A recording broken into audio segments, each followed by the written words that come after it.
Hello dear students, क्या हाल चाल है आप सभी लोगों के। उम्मीद करता हूँ आप सभी लोग बहुत अच्छे होंगे, फिट होंगे, फाइन होंगे और आप सभी लोगों की स्टडी है, पढ़ाई है जो बहुत अच्छी तरीके से चल रही होगी। तो आज हम आए हैं चैप्टर नंबर 4 को डिस्कस करने, यानी चैप्टर नंबर 4 से related most important concept, most important question जो प्रीवियस ईयर में पूछे गए हैं। और आपका भाई आपके लिए वही लेकर के आता है जो प्रीवियस ईयर में पूछा गया है, जो सबसे ज्यादा इंपोर्टेंट है। आप छोड़ दो एनसीईआरटी को, सब कुछ, अब बस वो पढ़ो जो मैं आपको बता रहा हूँ, क्योंकि यही आपकी नैया को पार लगाने वाला है। ठीक है, तो इससे बाहर आपका ये जो है ना, उससे बाहर कुछ भी नहीं जाने वाला है। जिसने अभी तक कुछ भी नहीं पढ़ा है, सिर्फ इन कॉन्सेप्ट्स को रट लो और इनके क्वेश्चंस को रट लो, डेफिनेटली आपका पेपर बहुत बहुत शानदार हो जाएगा। ठीक है, चलिए तो चैप्टर नंबर 4 पर आ चुका हूं मैं। जिस किसी ने प्रीवियस वीडियो नहीं देखी है, डिस्क्रिप्शन में लिंक है, आपको जाकर देख लेना, और नहीं तो आप चैनल पर चले जाइए, वहां पर मिल जाएगा आपको ये सब कुछ। ठीक है, चलो स्टार्ट करते हैं। सबसे पहले द्विघात समीकरण के कॉन्सेप्ट को क्वेश्चन नंबर 1 से, और देखो रिवीजन कर लेना, क्योंकि जिस किसी ने भी रिवीजन बैच को नहीं लिया है मतलब वो कोई पेमेंट पेड नहीं है, वो फ्री है एकदम।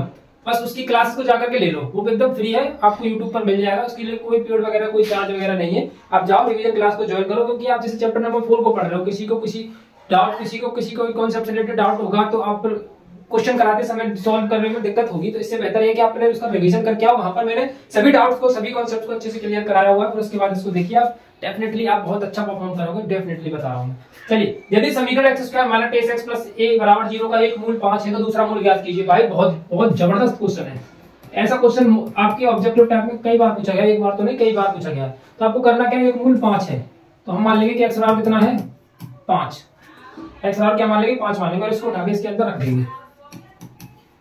8x प्लस के a बराबर में 0, x की जगह पर 5 रख दो। 8 इंटू में 5 प्लस के a बराबर में 0। 5 का स्क्वायर कितना हो जाएगा 25, 8 पंजे 40 प्लस के a बराबर में 0। 25 में से 40 जाएगा तो कितना बचेगा 15 प्लस के a बराबर में 0। तो a बराबर कितना हो जाएगा आपका प्लस के 15, और यही आपका आंसर होगा। इस तरीके का क्वेश्चन आपके ऑब्जेक्टिव टाइप में पूछा गया है, प्रीवियस ईयर क्वेश्चन है। बस दिक्कत ये है कि मैंने इसमें पीछे ये नहीं लिखा कि कौन सी साल में आया, कौन सी ईयर में आया, लेकिन ये पेपर में पूछे गए क्वेश्चन है डेफिनेटली। और देख लेना, आप इनको करने के बाद आप प्रैक्टिस सेट लगाओ, इनसे बारे की कॉन्सेप्ट आपको अगर देखने को मिल जाए तो सब्सक्राइब करके चला जाना। ठीक है, पर लेकिन शर्त ये है कि अगर आपको अच्छा बढ़िया करना है, एकदम बेस्ट करना है, पेपर के अंदर अच्छे नंबर लेके आने, 90+ नंबर लेकर के आने हैं, तो आपको वीडियो को पूरा एंड तक देखना पड़ेगा, क्योंकि चैप्टर नंबर 4 का पूरा निचोड़ इसमें के अंदर है। पूरा एक एक कॉन्सेप्ट खोल के रख दिया हूं मैं, इसके अंदर एक भी क्वेश्चन नहीं बचा है ऐसा जो कोई कॉन्सेप्ट आपने रह जाए आपसे। क्वेश्चन नंबर 2, बशर्ते यही है कि बस चुपचाप अपनी वीडियोस को, इसको क्लास को देख लो अच्छी तरीके से, और समझ में अच्छी तरीके से आ जानी चाहिए। दो क्रमागत प्राकृतिक संख्याओं के वर्गों का योग 25 है। क्रमागत प्राकृतिक संख्या क्या होती है, क्रमागत प्राकृतिक संख्या क्या होती है, जैसे कि x और x प्लस 1। अब दो क्रमागत प्राकृतिक संख्याओं के वर्गों का योग 25 है। वर्गों का योग कितना है 25 है। यदि छोटी संख्या x हो तो इस तथ्य को अभिव्यक्त करने वाला समीकरण लिखेंगे। सिर्फ इतना समीकरण को लिख के बताना है, तो समीकरण को लिख के इस तरीके से देना है। लेकिन आप ऐसा क्वेश्चन आपको पेपर में देखने को मिलेगा, लेकिन इसमें से ये लाइन हट जाएगी, इस तथ्य को व्यक्त करने वाला समीकरण लिखिए। इसमें लिखा आएगा कि दो प्राकृतिक संख्याओं के वर्गों का योग 25 है, तो वह संख्या कौन सी होंगी, ऐसा क्वेश्चन आएगा। क्योंकि ये बहुत ज्यादा छोटा शॉर्ट क्वेश्चन है, ये ऐसा क्वेश्चन देखने को नहीं मिलेगा। आपको ये मिलेगा कि दो क्रमागत प्राकृतिक संख्याओं के वर्गों का योग 25 है, तो वो संख्या कौन सी होंगी। तो क्रमागत संख्या अगर माननी है तो x और x प्लस 1 मानेंगे, और इनके वर्गों का योग 25 दिया हो तो इसको हम सॉल्व करेंगे तो x स्क्वायर, क्योंकि मैं इसको आगे सॉल्व करके बताता हूँ, अगर इस क्वेश्चन का आंसर सिर्फ यहीं पर खत्म हो जाता है, क्योंकि व्यक्त करना है। सॉल्व कैसे करेंगे, तो इसको होल स्क्वायर बोलेंगे। ठीक है, x स्क्वायर हो जाएगा 2x स्क्वायर, 2x माइनस के 24 बराबर में 0। ये हो जाएगा 2 कॉमन, x स्क्वायर प्लस के x माइनस के 12 बराबर में 0। x स्क्वायर प्लस के x माइनस के 12 बराबर में 0। इसका फैक्टर करेंगे तो ये हो जाएगा x स्क्वायर प्लस के 4x माइनस के 3x माइनस के 12 बराबर में 0। यहां से कॉमन ले, ये हो जाएगा x बराबर x प्लस के 4 और माइनस के 3 बराबर x प्लस के 4। x प्लस के 4 बराबर में 0, x माइनस के 3 बराबर में 0, x बराबर -4 और x बराबर 3। अब माइनस की वैल्यू तो लेंगे नहीं, सिर्फ प्लस की वैल्यू को लेंगे, तो एक हो जाएगी 3, तो दूसरी कौन सी हो जाएगी 4। 3 और 4 ऐसी संख्या है जिनका अगर मैं स्क्वायर करूं तो दोनों के स्क्वायर का अगर जोड़ करूंगा तो 25 आ जाएगा। 3 का स्क्वायर कितना होता है 9, 4 का स्क्वायर कितना होता है 16, दोनों को जोड़ लो 25 आ जाएगा। इस तरीके से क्वेश्चन पूरा सॉल्व करना पड़ेगा आपको, ये पेपर में पूछा जाएगा, देख लेना पूछने को आपको। और ये प्रीवियस ईयर क्वेश्चन ही है। 25 की जगह पर हो सकता है 27 लिखा जाए, दो क्रमांक संख्या जिनके वर्गों का योग 27 है, तो वो संख्या कौन सी होगी। ठीक है, ऐसा क्वेश्चन आ जाता है ये। अब देखो ये क्या है, संख्या x तथा उसके व्युत्क्रम का योग 5252 है, तो इसे बीजीय समीकरण के रूप में लिखिए। ऐसा क्वेश्चन आपको बीजीय समीकरण में भी देखने को देखा गया है, पर इसका अगर पूरा कंप्लीट सॉल्यूशन करेंगे तो कैसे करेंगे? सबसे पहले तो इसकी इस लाइन को समझेंगे अच्छी तरीके से, इस वाली लाइन को। सबसे पहले तो इसकी इस वाली लाइन को समझेंगे अच्छी तरीके से, ये लाइन कहना क्या चाहती है, ठीक है। तो संख्या x, संख्या है कौन सी हमारी? x है, संख्या x और उसके व्युत्क्रम, उसको व्युत्क्रम मतलब 1/x, उसका जो जोड़ है वो कितना दिया है? 5252। ये तो हो गया इसका रिप्रेजेंटेशन, किस तरीके से इसको दिखाएंगे, व्यक्त करने की वाली कंडीशन है, ये है। सॉल्व करेंगे तो x² प्लस ये 1 बराबर में 5252 x², ये 5252 नहीं होगा, कुछ और होगा इसके अंदर, क्योंकि अगर सॉल्यूशन करते हैं तो ये काफी बड़ी संख्या बन रही है। 5252x प्लस के 1, इस तरीके से इसका सॉल्यूशन मिलेगा, क्योंकि इसका फैक्टर में पॉसिबल है ही नहीं, लेकिन अगर इसको रिप्रेजेंट करोगे तो इस तरीके से रिप्रेजेंट करना आपको पड़ेगा, ठीक है। चलो अगला क्वेश्चन देखो, इंपॉर्टेंट क्वेश्चन है, same important, most important question है। ये क्वेश्चन जो है आपके बोर्ड के एग्जाम में देखने को मिल जाता है। बोर्ड के एग्जाम से सभी क्वेश्चन आपके बोर्ड के एग्जाम के देखने के, सभी क्वेश्चन एक भी, लेकिन ये क्वेश्चन आपको लगभग 2-3 साल से आपके पेपर में देखने को जा रहा है, 2-3 साल से। यदि समीकरण x² माइनस 8x प्लस के बराबर 0 के मूल समान हो, मूल समान वाला कॉन्सेप्ट सर कई बार पेपर में पूछा गया और लगातार पूछा जा रहा है, लगातार यही कॉन्सेप्ट पूछा जा रहा है, कई 2-3 सालों से लगातार यही कॉन्सेप्ट पूछा जा रहा है। तो करना क्या है, मूल समान होते हैं तो हमको पता है कि b² माइनस के 4ac बराबर 0 रख देते हैं जब मूल समान होते हैं। b² माइनस के 4ac, तो a की वैल्यू तो 1 हो गई, b की वैल्यू कितनी हो जाएगी? -8, a की वैल्यू कितनी हो जाएगी? 1, c की वैल्यू कितनी हो जाएगी? k बराबर में 0। 8 का स्क्वायर होता है 64। ये सब मतलब पिछले साल भी आया, उससे पिछले साल भी आया था, पूछा गया था। मूल समान वाला कॉन्सेप्ट पेपर में पूछा जाता है। अब या तो ऑब्जेक्टिव में आ जाए या फिर सब्जेक्टिव में आ जाए। के बराबर कितना हो जाएगा? 16। के बराबर कितना आ जाएगा? 16 निकल करके आ जाएगा। चलो अच्छा, मूलों की प्रकृति याद कीजिए। मूलों की प्रकृति कैसे निकालते हैं सर? मूलों की प्रकृति, मूलों की प्रकृति चैप्टर नंबर 4 का रिवीजन करना, इतनी बेहतर तरीके से रिवीजन कराया है कि अगर एक बार क्लास देख ली तो चैप्टर नंबर 4 क्लियर। मूलों की प्रकृति से डिस्क्रिमिनेंट का फॉर्मूला होता है d बराबर b² माइनस के 4ac। डिस्क्रिमिनेंट का फॉर्मूला होता है d की वैल्यू अगर प्लस में आ रही है तो ये क्या होगा? वास्तविक मूल होंगे। कैसे होंगे? वास्तविक। d की वैल्यू अगर माइनस में आ रही है तो कैसे होंगे? काल्पनिक। और d की वैल्यू अगर 0 आ रही है तो कैसे होंगे? मूल समान है, मूल समान है। अब देखना जरा, x a की वैल्यू क्या है अपनी? a, b की वैल्यू क्या है? ये है, और c की वैल्यू क्या है? ये है। सबसे पहले फॉर्मूला लगाओ, b² माइनस के 4ac। b की वैल्यू कितनी है? 2, b की वैल्यू कितनी है? 3, 3 का स्क्वायर, और a की जगह पर कितना है? 2 है, और c की जगह पर कितना है? 4 है। 3 का स्क्वायर 9 हो गया, 4 दूनी 8, 8 चौक 32। कितने बचेगा टोटल मिला के? इसमें से बचने वाला है आपका 23, माइनस के 23। और वैल्यू किसमें बची है? माइनस में। सर किसमें बची है? माइनस में। माइनस में क्या होता है? काल्पनिक। तो मूल कैसी है इसके? मूलों की प्रकृति कैसी है सर? काल्पनिक है। मूलों की प्रकृति कैसी है सर? काल्पनिक है। मूलों की प्रकृति कैसी है? काल्पनिक है। क्लियर? ऐसा क्वेश्चन आपसे पूछा जाता है पेपर में। अब देखो ये कितना आसान क्वेश्चन है, लेकिन बच्चों को ऐसा लगता है कि कितना यार कैसा क्वेश्चन आ गया, एनसीईआरटी में तो ऐसा है ही नहीं है। और जबकि कॉन्सेप्ट एनसीईआरटी का ये के का मान ज्ञात कीजिए जिसके लिए x बराबर 2 द्विघात समीकरण का मूल है। x बराबर 2 दिया है, उसके अंदर उठा के रख दो ना यार, इसके अंदर उठा के रख दो x बराबर 2 को। 3x² माइनस के kx माइनस के 2 बराबर 0। 3x की जगह पर क्या है? 2 का स्क्वायर, के 2 माइनस के 2 बराबर में 0। 2 का स्क्वायर कितना होता है? 4। ये क्या हो जाएगा? 2k माइनस के 2 बराबर में 0। 4 से 12 माइनस के 2 2k बराबर में 0। 12 में से 2 जाएगा 10, इसको 2k को इधर ले जाते हैं। के बराबर कितना आ जाएगा सर? 5। के बराबर कितना आ गया? 5 निकल करके आ गया। और यही आपका फाइनल आंसर होगा। इस तरीके का क्वेश्चन आपसे पेपर में पूछा जाएगा। चलिए अगला क्वेश्चन देखिए, क्वेश्चन नंबर निम्नलिखित द्विघात समीकरण को हल करना। अब इसको हमको क्या करना है? सॉल्व करना है। ये थोड़ा यूनिक सॉल्यूशन है इसका, और एक बार पूछा गया है पेपर में, से ज्यादा नहीं पूछा गया है। इसको सिर्फ और सिर्फ एक बार पूछा गया है, इसलिए डाला हूं मैं, क्योंकि कंपटीशन का दौर चल रहा है, हो सकता है ये क्वेश्चन आपसे इस बार पूछ लिया जाए, इसलिए मैं इसको डाला हूं। ठीक है, चलो तो करना कैसे है? 4x² प्लस 4bx माइनस के a² माइनस के b², इसका माइनस का मल्टीप्लाई करेंगे तो ये 0 हो जाएगा, सॉरी प्लस हो जाएगा। ये वाली वैल्यू और ये वाली वैल्यू मैं पास लिख लूं तो 4x² प्लस के b² प्लस के 4bx माइनस के a²।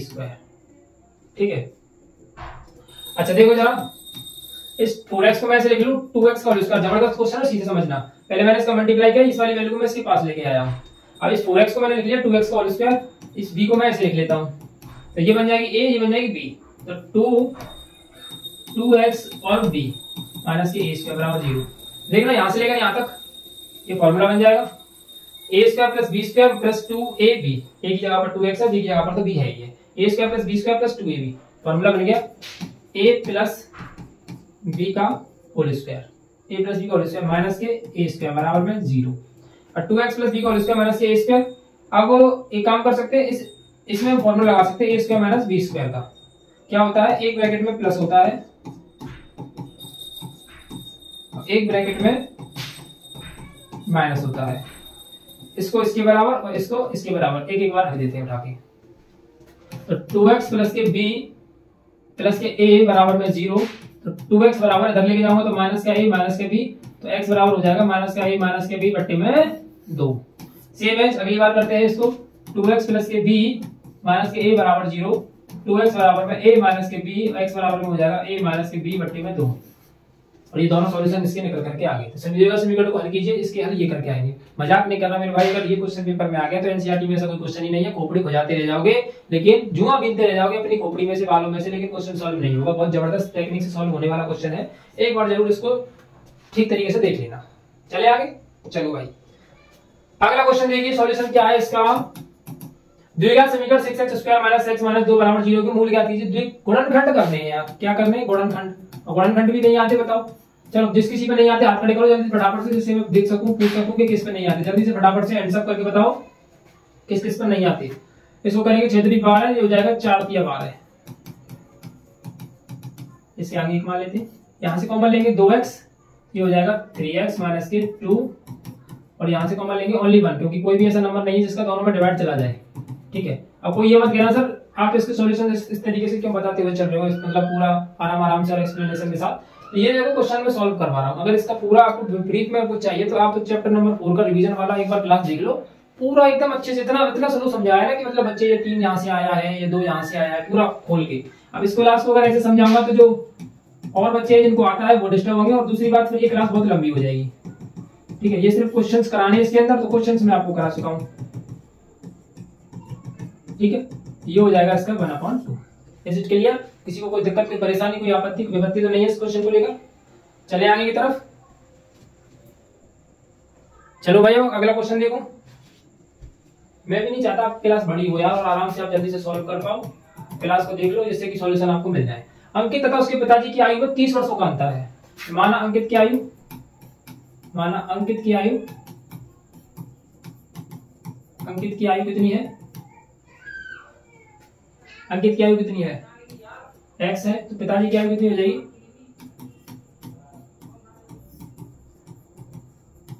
पिताजी की आयु कितनी हो जाएगी? x plus 30।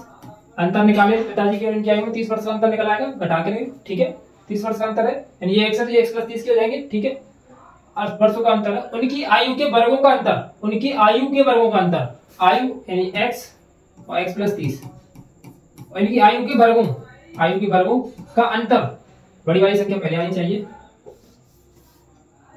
आयु के वर्गों का अंतर कितना दिया हुआ है? 1560। अंकित तथा उसके पिताजी की आयु ज्ञात कीजिए। चलिए तो इसको सॉल्यूशन सॉल्व करते हैं। तो ये a स्क्वायर प्लस 30 का स्क्वायर कितना होता है? 900 प्लस 2ab यानी 60x माइनस के x स्क्वायर बराबर में 1560। ठीक है भाई, चलो अब क्या है, x स्क्वायर से x स्क्वायर तो कैंसिल हो गया, ये बचा यहाँ पर 60x, और ये 1560 में से 900 जाएगी माइनस, तो 60x 0 से 0, 6 में से 0 जाएंगे तो 6, 15 में से 6 जाएंगे तो 9 जाएंगे तो 6 बचेगा। सही है, तो ये 0 से 0 कैंसिल, तो x बराबर कितना हो जाएगा? 11 ईयर, यानी कि उसका जो अंकित है उसकी आयु है 11 साल की। तो पिताजी कितने के हो जाएंगे? तो x प्लस 30 यानी 30 और जोड़ दो उसमें, तो ये हो जाएंगे पिताजी की आयु कितनी हो जाएगी? 41 साल, 30 वर्षों का अंतर। ठीक है, सही है, 30 40 यानी 41। क्लियर। चलो भाई अगला क्वेश्चन देखो मैंने ये अभी सॉल्यूशन थोड़ी देर पहले इसके क्वेश्चन कराया। 2 क्रमांक धनात्मक पूर्णांक जिनके वर्गों का योग 365 है। 2 क्रमांक धनात्मक पूर्णांक कौन कौन से होते हैं? x और x प्लस 1, और जिनके वर्गों का क्या दिया हुआ है? योग दिया हुआ है, तो प्लस कर दो, बराबर में 365। x स्क्वायर प्लस, इसको खोलेंगे तो x square plus 1 plus 2x बराबर में 365। x square 2x square plus के 2x, और इसको इधर लाऊंगा तो 364। 2 कॉमन लेंगे तो x square plus x minus 182, ये हो जाएगा x square plus x minus के 182 बराबर में 0। इसके फैक्टर करेंगे, आंसर निकल करके आ जाएगा। फैक्टर तो आप कर ही सकते हो इसके। चलो अगला देखो, एक मिनट।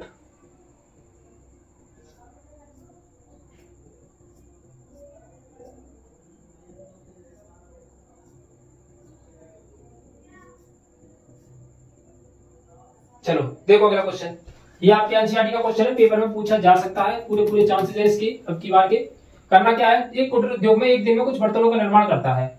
एक विशेष दिन यह देखा गया कि प्रत्येक नग की निर्माण लागत उस दिन के निर्माण किए गए बर्तनों की संख्या के 2 गुने से 3 अधिक थी। यदि उस दिन की कुल निर्माण लागत 90 रुपए थी तो निर्मित बर्तनों की संख्या और प्रत्येक नग की लागत ज्ञात कीजिए। अब हम मान लें कि माना निर्मित बर्तनों की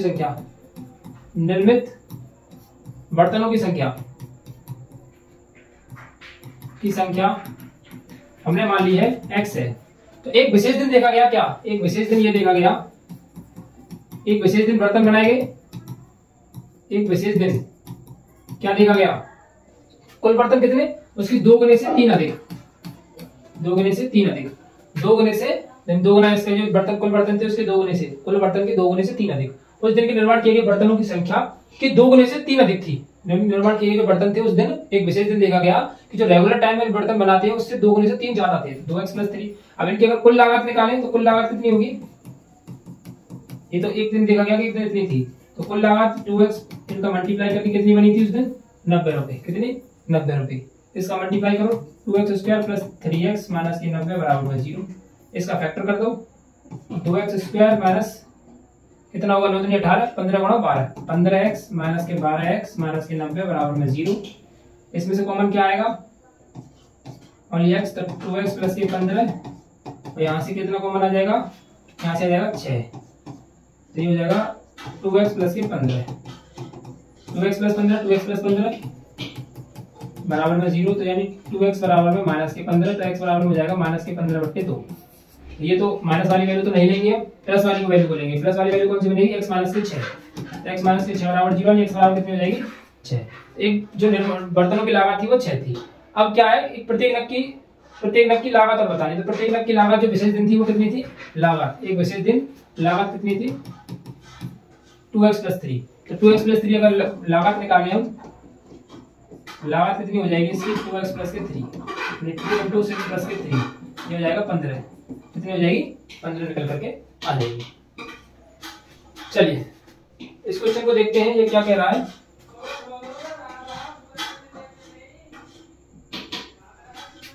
क्वेश्चन क्या कह रहा है, देखो 2 क्रमागत धनात्मक पूर्णांक जिनके वर्गों का योग 365 है। सेम क्वेश्चन है यार, सेम क्वेश्चन था वो, 2 क्रमागत वाला, ये कर लोगे इसको आप।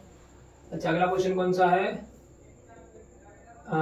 ये देखो आप इस वाले क्वेश्चन को देखो, इसका सॉल्यूशन देखते हैं।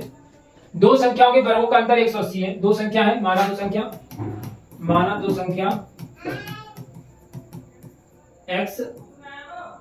x तथा y मान लेते हैं। चलिए x तथा y है। अब इनके वर्गों का अंतर यानी x² और y², इन दोनों के वर्गों का अंतर कितना है, 180 है। छोटी संख्या का वर्ग बड़ी संख्या का 8 गुना है। तो छोटी संख्या कौन सी है इसमें, y है, और बड़ी संख्या कौन सी है, x है। तो छोटी संख्या का वर्ग बड़ी संख्या का 8 गुना है, बड़ी संख्या का 8 गुना है, यानी x² बराबर कितनी हो जाएगी यहाँ पर 8x। इसको मान लेते हैं समीकरण 2, इसको मान लेते हैं समीकरण 1। अब x² की वैल्यू को इसके अंदर पुट कर देते हैं, 8y होनी चाहिए, क्या होनी चाहिए, 8y। x² की वैल्यू को इसके अंदर पुट कर दो। देखो सिंपल है, 2 संख्या मानी x और y, इनके वर्गों का अंतर दिया x² - y² 180। अब कहा है इसने कि छोटी संख्या का वर्ग है, तो छोटी संख्या में बड़ी संख्या का वर्ग कर दिया इसमें। क्या कहा है इसमें, छोटी संख्या का वर्ग, तो छोटी संख्या हमारी कौन सी है, y वाली है। तो छोटी संख्या का वर्ग बड़ी संख्या का 8 गुना है। बड़ी संख्या कौन सी है हमारी, x है, उसका क्या है, 8 गुना है, y² बराबर 8x। अब इसको इसके अंदर क्या कर देंगे, पुट, तो x² - y² की जगह पर 8x रख देंगे, बराबर में 180।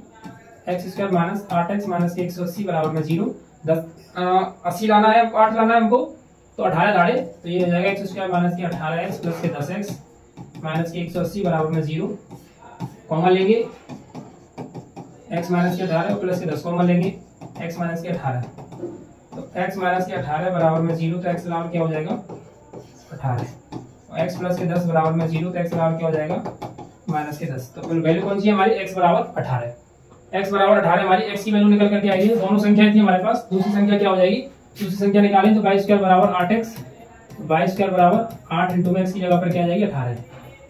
तो 18 8 कितने होते हैं 144 है, 144 होते हैं। y बराबर कितना हो जाएगा 12। तो एक संख्या 12 हो जाएगी और दूसरी संख्या हमारी कितनी हो जाएगी 18 हो जाएगी। एक संख्या 12 और दूसरी संख्या 18 निकल करके आ जाएगी। सो डियर स्टूडेंट्स, ये थे आपके चैप्टर नंबर 4 के मोस्ट इंपोर्टेंट कॉन्सेप्ट और क्वेश्चंस जो कि प्रीवियस ईयर पीवाईक्यू थे। जो कि क्या थे पीवाईक्यू, एक बार और चेक कर लो, कोई बचा तो नहीं है, नहीं अब कोई नहीं बचा है, ठीक है। ऑलमोस्ट हमने सब क्वेश्चन सॉल्व कर लिए जो हमारे पास थे। ये क्या है, कुछ भी नहीं है ये, चलो ठीक है। तो अब ये हमारा जो पीवाईक्यू वाला सेक्शन है चैप्टर नंबर 4 का वो हो गया क्लियर। उम्मीद करता हूँ आप सभी लोगों ने यहाँ तक क्लास देखी और आपको कॉन्सेप्ट और क्वेश्चंस में मजा आया होगा। एनसीईआरटी भी थे कुछ एनसीईआरटी से हटके भी थे, सभी प्रीवियस ईयर क्वेश्चन थे। इनको अच्छी तरीके से रट लो, 2 3 बार 4 बार 5 बार अच्छी तरीके से इनको कर लो, अपने हाथ से करो 3 4 बार, तो कम से कम 4 बार अपने हाथ से सॉल्व करो। एक बार देख के करो, एक बार बगैर देखे, फिर बगैर देखे, फिर बगैर देखे। मैं मजाक नहीं कर रहा, आप 4 5 चैप्टर तक फॉलो करो इस स्ट्रेटजी को। 4 चैप्टर तक आप मैंने जो क्वेश्चन कराया उनको अच्छी तरीके से रट लो 4 4 5 5 बार, और उनको रटने के बाद फिर आप प्रैक्टिस सेट करना। आप 4 चैप्टर तक प्रैक्टिस सेट जब क्वेश्चन सॉल्व करोगे ना, तो 4 चैप्टर से रिलेटेड कहीं पर भी क्वेश्चन आपको देखने को मिलेगा, आप कहीं पर भी नहीं रोकोगे, देख लेना, क्योंकि इसमें वही सब चीजें देखने को मिलेंगी आपकी जो आपके बोर्ड के एग्जाम से बहुत ज्यादा इंपोर्टेंट है। और बोर्ड के एग्जाम के लिए ही सबसे ज्यादा इंपोर्टेंट चीजों को मैं बता रहा हूँ, अन्यथा फालतू चीज मैंने उठा के ली नहीं है कि ये सर ये कॉन्सेप्ट नहीं दिया, वो कॉन्सेप्ट नहीं दिया, ठीक है। चलिए मिलते हैं चैप्टर नंबर 5 की तरफ। कोई भी दिक्कत कोई भी परेशानी हो तो कमेंट करके जरूर बताना।